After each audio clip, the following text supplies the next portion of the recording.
Hello, I'm Uncle Ted, your ice cream alchemist with ice cream every day, and this is sweet corn ice cream. Folks, it is August here in the Midwest, and I am lucky enough to be getting my hands on some of the best sweet corn that you can ever find. And so obviously, I was going to make this into ice cream. Some of the earliest cookbooks I have found for ice cream actually have recipes for sweet corn ice cream. It's not nearly as unheard of as you might think.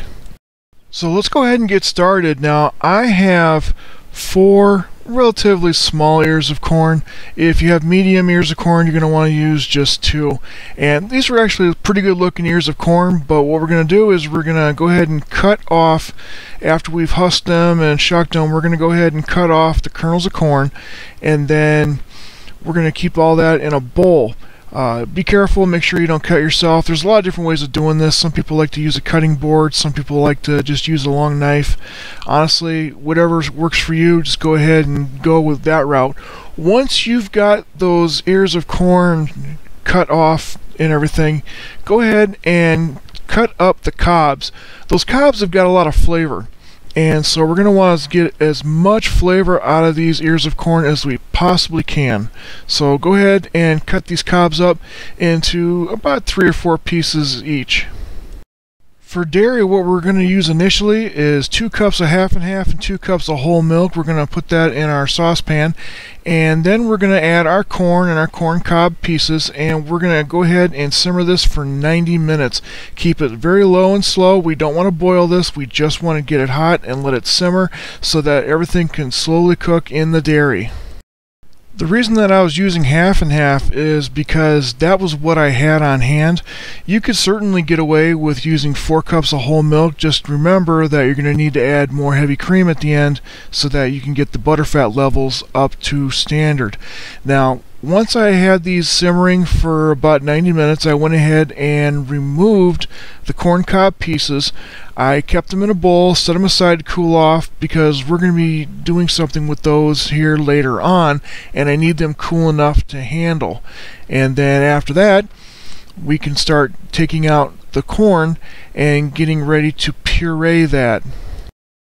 Now, I've got a couple of confessions here. Number one is I did a bit of an audible and I adjusted this on the fly. I've got the complete recipe at the end of this video. And the other thing is that I dropped the pitcher from my blender and broke it, so I'm having to use my food processor, which caused a little bit of trouble. I actually had to puree this twice because I had too much fluid in the pitcher, and so I had to do it a second time. But what you want to do is just make sure that you get it pureed as much as you possibly can, because we're going to strain this out. We want no solids in the final product, so we're going to want to strain out as much of the puree as we can. One thing I'll say is be careful, because this is hot, and when you're putting something hot in a blender, it tends to fly out and you really don't want to burn yourself, so be very careful. And like I said, you're going to want to use a blender instead of a food processor like I did, because I had to do it twice. But once you get that blended, you want to take that puree and put it through a sieve as best as you can. You want to strain out as much of that goodness as you possibly can. And you know, it takes some time. You have to put a little elbow grease into it, but trust me on this, it is definitely going to be worth it. Once those corn cob pieces cool off enough to handle, what we're going to do is we are going to take the blunt end of a knife or something hard and straight, and we're going to scrape the corn that is left on the cobs off. This is something that your grandma did when she made cream corn. This is something that's been done since people started using corn. After you cook it, there's still going to be some corn left on those cobs, and trust me, it is the best parts. So you're going to want to go ahead and scrape that off into a bowl, and once you've got everything scraped off, just go ahead and add that back into your saucepan along with 2 cups of heavy cream, because we need to bring the butterfat content back up, and go ahead and give that a good mix. Also, we're going to want to add 1/3 of a cup of corn syrup, light corn syrup, and as well as half a cup of sugar, and then go ahead and give that a whisk and bring that up to temperature. While that's coming back up to temperature, we're going to go ahead and take 3 egg yolks and 1 cup of sugar, and we're going to whisk that well until it is at the ribbon stage, which means that you can pull out your beater and make a ribbon and it doesn't immediately sink back into the eggs. Once we have it at ribbon stage and the dairy mixture is hot, then we can temper our eggs. Tempering eggs is a procedure where we bring the eggs up to temperature so that when we add them to our dairy they don't cook, because we don't want scrambled eggs in our ice cream. And we're going to do this slowly. We're going to use it cup by cup and just keep mixing and blending your eggs as you add the dairy, and eventually you'll end up with eggs that are warm and hot, but they're not cooked, and that's what we want.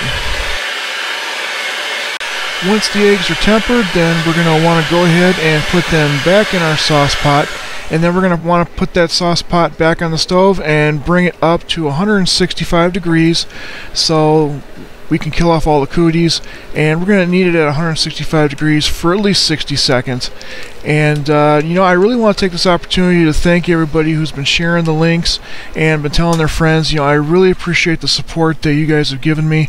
Recently we broke 10,000 views on this channel, and I greatly appreciate all the help and support that you guys have given me. Now, once we get everything brought up to temperature and we've got our ice cream base up to 165 degrees and we held it there for 60 seconds, we're going to go ahead and strain it one final time, and this will get the rest of the solids out.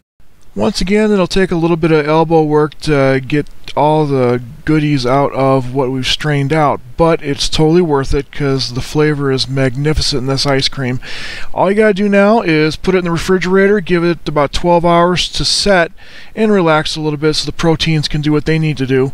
Once it's ready, just go ahead and churn it according to manufacturer's instructions. Now, I've got to say, this is without a doubt one of the most surprising ice creams that I've made so far.